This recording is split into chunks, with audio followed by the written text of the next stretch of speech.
But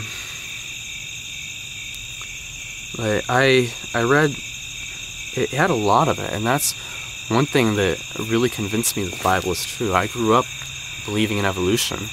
I grew up, being an evolutionist.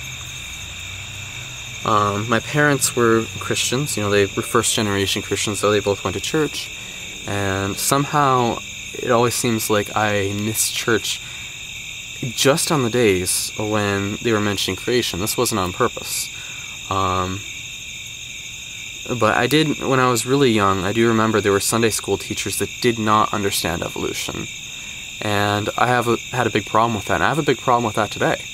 I watched one of your videos today, and I thought it explained it really well. I don't like it when Christians use arguments, and it just reveals that they don't understand things. A fool does not delight in sound reasoning, just in revealing his own opinion, or just in revealing his own mind, as it says in Proverbs. And I really had a big problem when I heard people say, like, well, if we evolved from apes, then why don't we see... What I heard was, I didn't hear the version so much of, well, if we evolved from apes, then why do we still have apes? What I heard was, well, if we evolved from apes, now why don't we see apes evolving into people today in the zoo? That was the version I had heard. And to me, I was just like, you just don't understand evolution. I mean, obviously. It really bothered me that people would dismiss an idea without really understanding it. And obviously, today I don't believe in evolution. I think it's got a lot of flaws that I don't think are going to be reconciled with science at any point in time. I think, however, it does really bother me that Christians will often dismiss evolution. They don't understand it. Well, if you don't understand what it says, then how do you know it's wrong? I mean, you have to be able to establish the factual statements of what something says before you can determine if it's wrong. It's, one of my problems with a lot of the New Age philosophy is it's so much fluff that there's not really a lot of times it doesn't really say anything. And sometimes it does, and it just says, it'll say things like, no one knows absolute truth. Well, is that an absolute statement? Or there is no absolute truth. Well, is that an absolute statement? Well, no one knows absolute truth. Well, isn't that an absolute statement, and how do you know it's true? I mean, come on. I mean, there's a lot of, I had a friend who actually had a nun that was telling him that, which, it's interesting how these philosophies have gotten around these days. And he didn't rip her apart for it, though. He didn't press it too hard because she was his teacher and he didn't want to embarrass her. And, there's something to be said about respecting authority. But I read the majority of one of your articles today, and I didn't read all the sections in order, because it was a rather long article with a bunch of mini articles in it.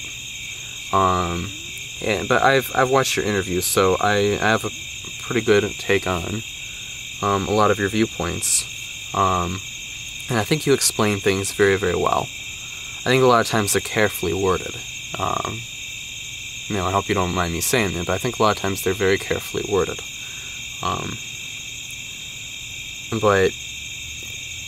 And by the way, the article is a very long article, that's why I didn't read the whole thing. Also, I've just been burned out from so many classes. I got my associates in biotechnology, and after that I was just like, I am so burned out that it's very, very hard for me to read anything at all. And it's a good thing I took a year. I took a year off of college, and I just got accepted to a very good university that I'll be going to in the fall. But I wanted to address one of your arguments that you made in your video.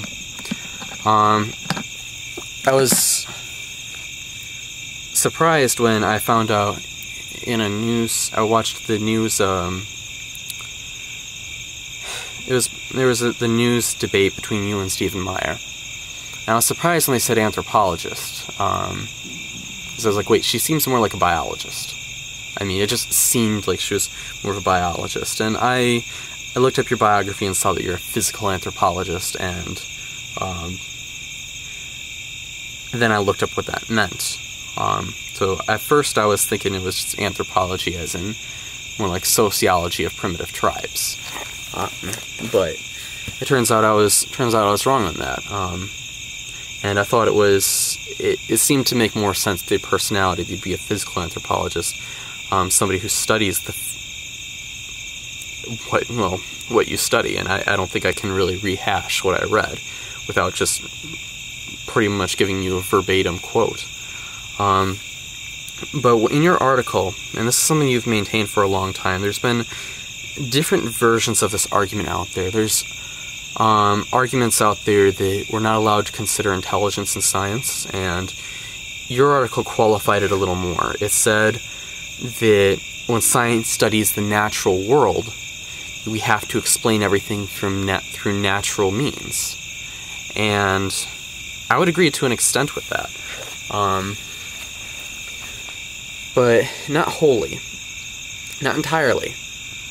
I thought it was interesting that you're an anthropologist, because an anthropologist can't entirely dismiss intelligence.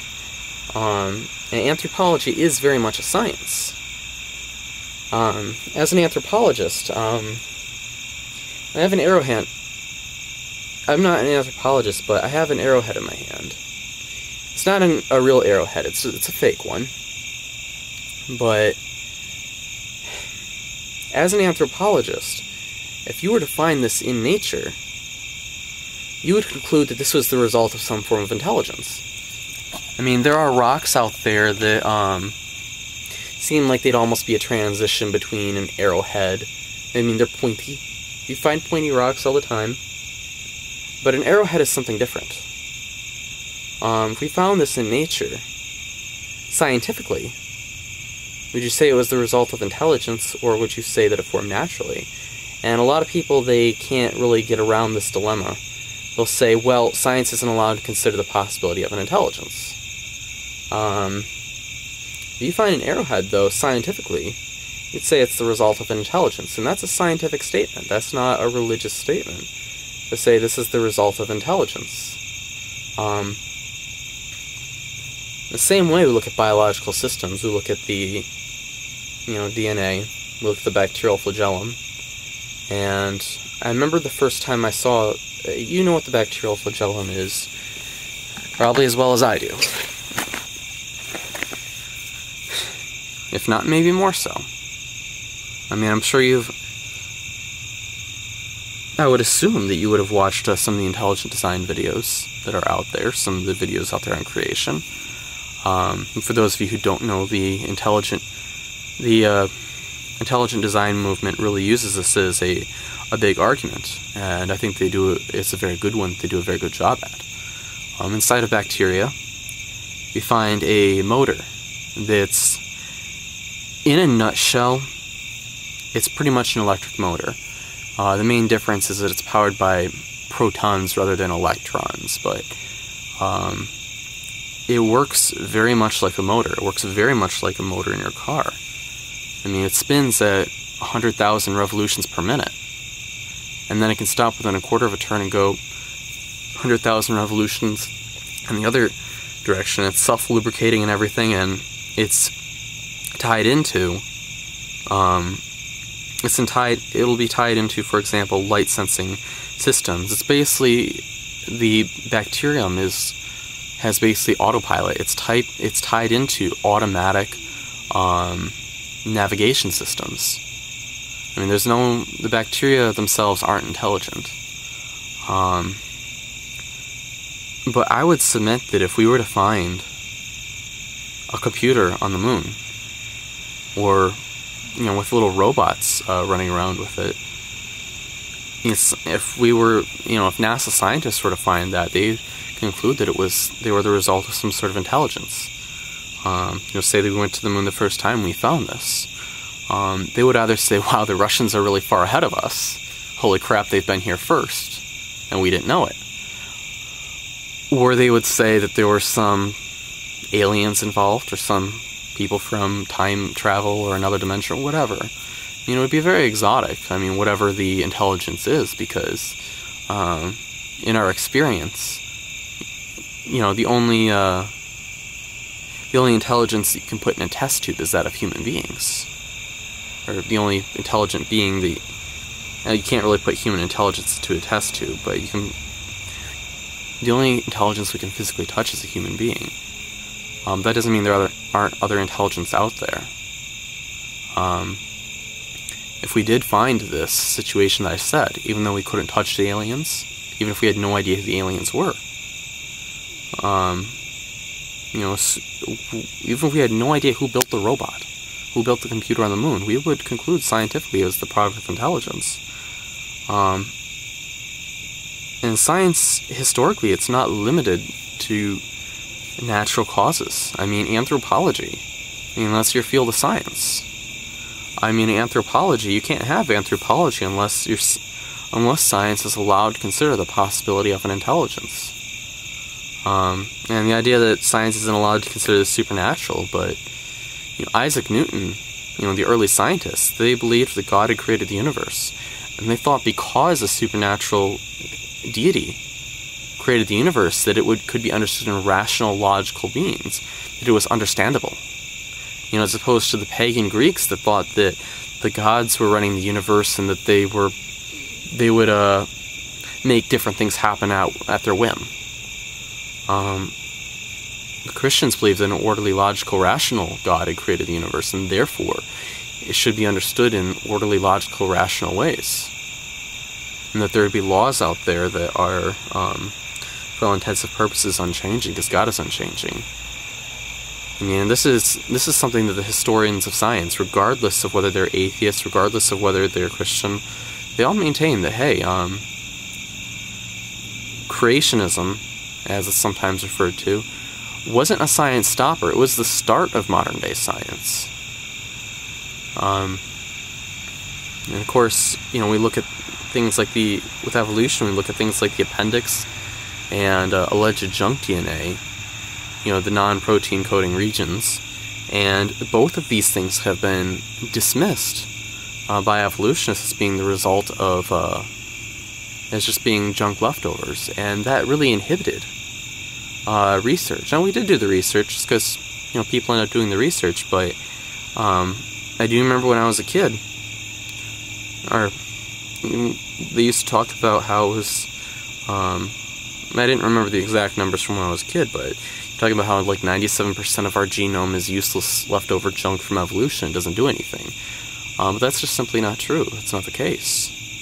And now we've discovered quite a bit of function for that other DNA. For the rest of our DNA, I was talking to a geneticist, and of course I don't remember his exact numbers. He said that now we know the function for something like, instead of 3%, it's more like 30%. And the function of the rest is still unknown, but for a very long time it was kind of being dismissed as useless leftover junk from evolution, used as an argument for evolution, used as evidence for evolution. In that case, design, saying, well, or specifically, let's talk about young Earth creation, saying, well, God created Adam and Eve. This DNA must have a function. That's really going to motivate someone to find a function for the appendix, to find function for the DNA, as opposed to just whitewashing it and dismissing it as useless leftover junk. And scientists do end up eventually investigating these things, but rather than paving a trail that's smooth for scientists to walk on, what we've really seen is it makes the trail muddy. And they still trudge up the hill, they still get there. It just kind of trudging through mud more than having a paved road.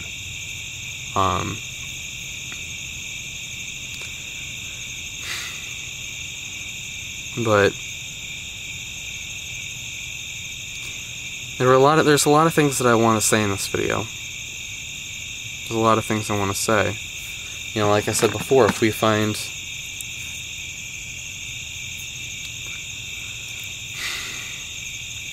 an arrowhead, we know it's the result of intelligence. In anthropology, the idea that science is not allowed to consider causes that are non-natural, I mean, it's really very self-serving. It's no different from scientists saying, well, we're not allowed to consider